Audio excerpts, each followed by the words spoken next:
fractured and breaking up EU. That doesn't look like it's happening, at least not yet. The EU has fended off two existential threats with two recent elections, and they probably will in France and Germany as well.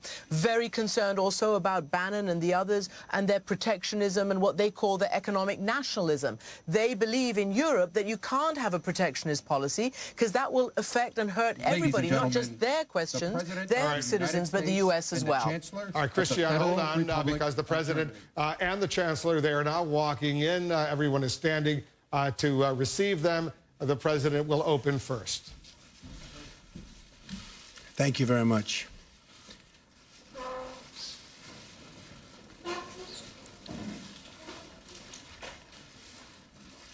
Chancellor Merkel, it is a great honor to welcome you to the People's House, the White House.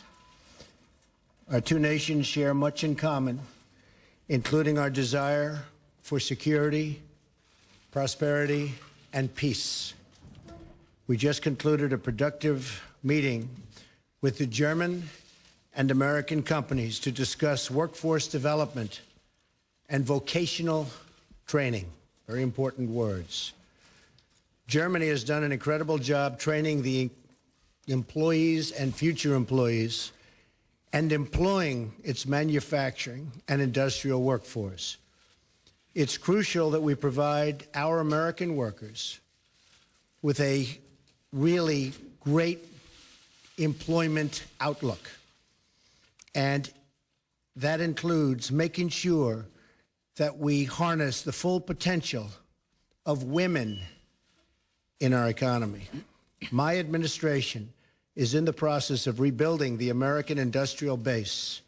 A stronger America is in the interest, believe me, of the world as a whole. I reiterated to Chancellor Merkel my strong support for NATO, as well as the need for our NATO allies to pay their fair share for the cost of defense. Many nations owe vast sums of money from past years, and it is very unfair to the United States. These nations must pay what they owe. During our meeting, I thanked Chancellor Merkel for the German government's commitment to increase defense spending and work toward contributing at least 2% of GDP. I want to thank the Chancellor for her leadership in supporting NATO and its efforts in Afghanistan. This has come at significant cost, including the lives of over 50 German soldiers whose sacrifice we greatly honor. I also appreciate Chancellor Merkel's leadership, along with the French president, to resolve the conflict in Ukraine, where we ideally seek a peaceful solution. Most importantly, our two countries must continue to work together to protect our people from radical Islamic terrorism and to defeat ISIS. I applaud Chancellor Merkel for Germany's contributions, both civilian and military, as a counter-ISIS coalition member. We also recognize that immigration security is national security. We must protect our citizens from those who seek to spread terrorism, extremism, and violence inside our borders. Immigration is a privilege, not a right. And the safety of our citizens must always come first, without question. Over lunch, the Chancellor and I will talk about our economic partnership. We must work together towards fair and reciprocal trade policies that benefit both of our peoples.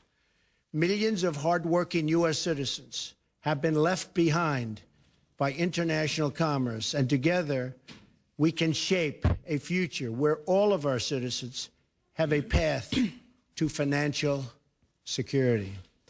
The United States will respect historic institutions, and we will also recognize the right of free people to manage their own destiny. The close friendship between America and Germany is built on our shared values. We cherish individual rights, we uphold the rule of law, and we seek peace among nations. Our alliance is a symbol of strength and cooperation to the world. It is the foundation of a very, very hopeful future. Thank you. Sehr geehrter Herr Präsident, meine Damen und Herren, es ist mir eine große Freude, hier heute im Weißen Haus zu sein und mit Präsident Donald Trump ein erstes persönliches Gespräch zu führen. Ich habe im Vorfeld dieses Aufenthalts exchange of views. In the period leading up to this visit, I've always said it's much, much better to talk to one another and not about one another, and I think our conversation proved this. We talked about the international situation. We talked about also apprenticeship programs when we met with CEOs and apprentices around a round table. As regards the shared interests that we have, let me look back into the past. We, the Germans, owe a lot to the United States of America, particularly as regards the economic rise of Germany. This was primarily due to the help through the Marshall Plan. We were also able to regain German unity after decades of the United States standing up for this together with other allies and standing by our side during the period of the Cold War. And we are very gratified to know that today we can live in peace and freedom as a unified country due to that. So I was gratified to know that the President underlined how important he thinks NATO is. NATO is of prime importance for us, and it was not without very good reason that we said during our summit meeting in Wales that also Germany needs to increase its expenditure. We committed to this 2% goal until 2024. Last year we increased our defense spending by 8%, and we're going to work together again and again on this. And we said that obviously defense and security has a lot of different assets and facets to it. On the one hand, it's supporting missions in Africa, for example. It's also promoting development assistance, but it's also helping missions in Africa, for example, in trying to stand up for their own safety and security. We continue to be in conversation. What was important for us today was that we were able to talk about Afghanistan, talk about what, as the President quite rightly said, the continuing mission of Germany in Afghanistan. I am very glad that the United States are intending to continue to commit to the Afghan mission as well. Together we fight against Islamist terrorism. Germany is going to step up its work and is going to continue its work in Afghanistan and also in Syria. We're going to monitor the situation there very closely. We're going to work on political solutions in Syria, but also in Libya, what we talked about. I am very gratified to know that the American administration and also the President personally commit himself to the Minsk process. We need to come to a solution of this problem. There has to be a safe and secure solution for Ukraine, but the relationship with Russia has to be improved as well. Once the situation there on the ground is clarified, Minsk is a good basis, but unfortunately we haven't made yet the headway that we want to, but we are going to work together with our experts in the next few months to come on this issue. I am also here in my capacity as G20 President.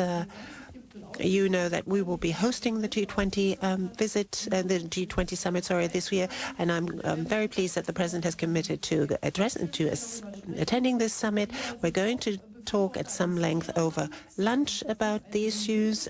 We say trade has to be rendered fairer. There has to be a win-win situation. We can talk about the details of that. We've already seen today when we had an exchange with our CEOs and also with our apprentices what sort of potential we can tap, what sort of potential our two economies have. It's very moving to see, particularly meeting with these young people, what sort of work towards the future is being done by our companies there. So particularly in this period where we are transiting from traditional manufacturing to Industry 4.0, So capacity building, skills are so important, incidentally, not only for young people, but also for those who maybe have lost their jobs and need to be reskilled in order to find a job again. And that is an issue I know is very important for you here in the United States, but it's also important for us in Germany. So I can say there are a number of issues where we will continue to cooperate very closely on the level of our experts, but also on our level.